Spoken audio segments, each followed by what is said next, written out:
So, very good afternoon, everybody. I hope that I'm audible and visible to all of you. So, I presume that I was given 2:20 p.m. and now it is about 2:20, 2:29. So, should I presume that I have to finish in 15 minutes? Okay, thank you, Sanjay. And I'm grateful to you for coordinating my talk. We had conversation in your department when I came a couple of years back to deliver my talk there. And thanks to your principal also, I had met last time. And to, of course, Dr. Satish Singh. So herewith, I begin my talk. Now, first of all, I would like to say that my fellow philosophers yesterday, Professor R.C. Sinha, Professor Rajni Sukla, Professor H.S. Prasad, Professor Ajay, and Professor Sirola, they all presented some philosophical thoughts, and those thoughts basically are very significant from the point of view of philosophy in the current context. I'm going to deliver on this topic, that is Apat Dharma, moral imperative, and COVID-19. I'm going to divide my talk into two broader parts. In part one, I'm going to talk about Dharma and Apat Dharma. And in second part, I'm going to talk about the implications of Apat Dharma in the current philosophical problems. So, in the second part, basically, is much more applied, which going to see as to how we need to change our philosophical problems, take into account the current situation of COVID-19. So, well, the problem of dharma has been a continuous problem, and it is because that the meaning of dharma has been interpreted in many ways. And recently I have reviewed a book on concept of dharma, but about that I'm going to talk about little later. First, if we are going to delineate about the concept of apat dharma, then we have to be clear about the concept of dharma. But the problem is that concept of dharma has been ever-changing concept, and we have many denotations of the term. For example, pratham dharma, sanatan dharma, swadharma, sadharan dharma, and then Aitareya Brahman talks about religious duties. Chandogya Upanishad talks about grihastha dharma, tapas dharma, and brahmacharya dharma. And Taittiriya Upanishad talks about satyam vad dharmam char. Bhagavad Gita talks about varna and ashram dharma. And then in Mahabharata we find ahimsa paramo dharma. And Manu talks about achara paramo dharma. So we can say that the meaning of dharma has been ever changing, or we can say that it has been applied in different contexts.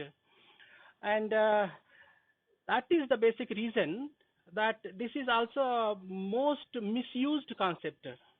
However, I would like to endorse one denotation of the term given by Ramchandra Dattatreya Ranade in his book, A Constructive Survey of Indian Philosophy, where he is talking that in Rig Veda, the concept of dharma basically is connected with the concept of or theory of karma. So, soul is basically described as on the basis of its karma, whether it could go to heaven or to earth. And this is very significant point because theory of karma and dharma both are related in Indian context. In our form of life, we generally talk about karma and dharma. So that is very significant. However, now let us come to our philosophical schools which talk about concept of dharma. And as we know, Mimamsa Sutra of Jaimini, basically the first two sutras, they are about dharma. The first is, of course, Athato Dharma Jigyasa, and the second is Chodana Lakshano Artho Dharma. That is, dharma is a command or injunction which impels men to action. That is, प्रेरणादायी विधिवाक्य द्वारा जो प्रतिपादित है वह धर्म है. Now, Vaisheshik Sutra of Kadad interestingly also talks about dharma in its first two sutras. The first is Athato Dharma Vyakhyasyamas, and the second is Yato Abhyuday Ni Shreya Siddhi Sadharma. I would like to say again it, Yato Abhyuday Ni Shreya Siddhi Sadharma. Now, in this context, we find that the concept of dharma is a very much the concept which has been in different contexts, in different ways, and that is why I would like to say, taking the term from Wittgenstein, it as a family resemblance concept. So, not going in much into that detail, but I presume that that is clear enough. Now, coming to the second part of the first part of my talk, that is the concept of apadharma. Apadharma basically has to be understood in the context of apada, and apada basically is misfortune or calamity. I would like to take the definition from the Sanskrit English dictionary by Sir Monier Williams, where he says that apadharma can be defined as a practice only allowable in time of distress or misfortune. So, apadharma basically is a dharma which is a dharma of apada, that is misfortune. Now, B.G. Tilak in Gita Rahasya basically endorses the same idea, and he says that some concessions have been made in Shastras to meet calamities like a famine, which are technically known as apadharma, and calamities basically are apatkala. In the case of famine, there is a conflict between religious principles on one hand and hunger, thirst and other bodily needs on the other. And bodily organs drag you in one direction and religious principles in the opposite direction. And in this context, I would like to make the point that there is a difference in the situation of a moral dilemma and a situation of apadharma. So, we need to make this distinction clear in mind, as I'll come to this point a little later. But let us see in Mahabharata what talks about dharma. It's a very famous that Mahabharata talks about that janami dharmam nache me pravitti, janami adharmam nache me nivritti. And this basically Mahabharata text is full of the acts of apadharma. Now, you can debate as to whether a particular derailment of act could be treated as apadharma or not. And that is why in Mahabharata, in many places we find that sukshma gatir hi dharmasya.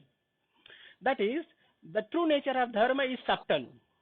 For example, how could many Pandavas marry one Draupadi?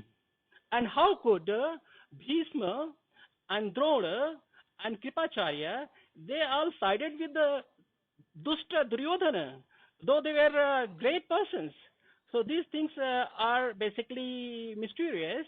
In Mahabharata, how could we treat them as adharma or apadharma? But then, they were the persons who were very much knowing the the precept, and the precept is in Indian culture, arthasya purusho dasa, dasa tu artho na kaschid. That is, man is the servant of wealth, wealth is servant of nobody. And if this is correct, then it is mysterious why these great people, that is Bhishma, Drona, and Kripacharya, sided with Duryodhana. Now, in this context, we can remember the Mahabharata precept, Mahajano in Gata Sapantha, in the time of problem as to where to go.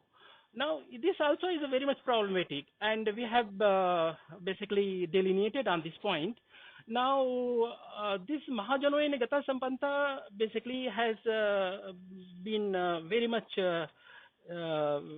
discussed in many journals.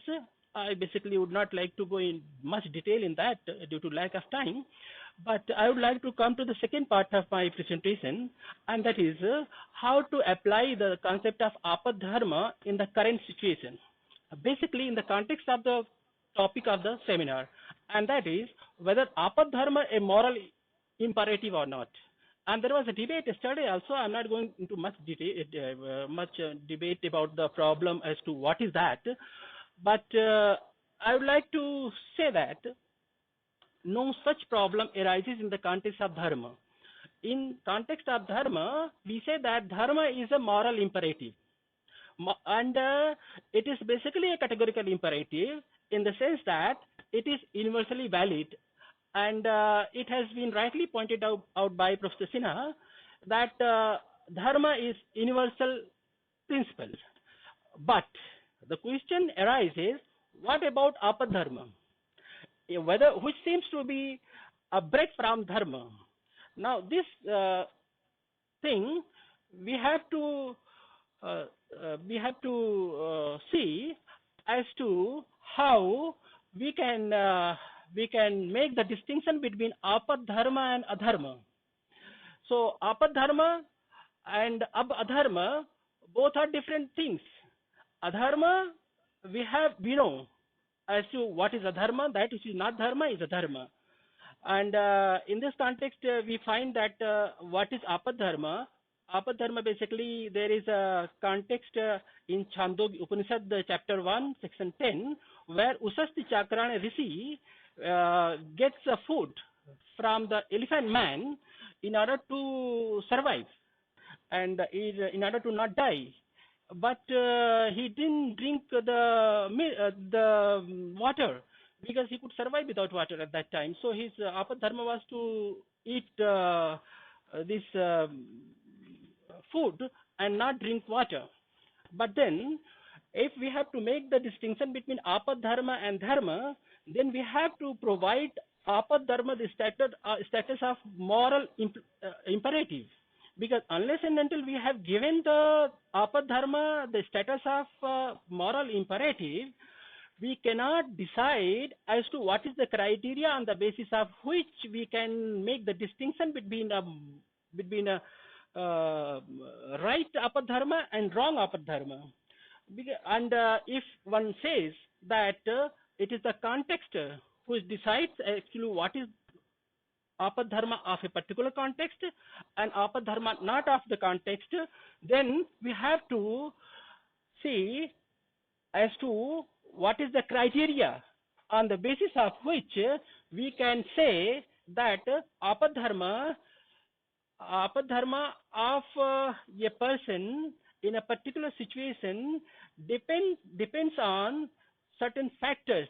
For example, whether that factor is natural or non-natural, whether it is the life-death question or not life-death question, whether happening is giving artha and kama or dharma and moksha. And if we come out of these things, then the problem is that this is a very much context dependent.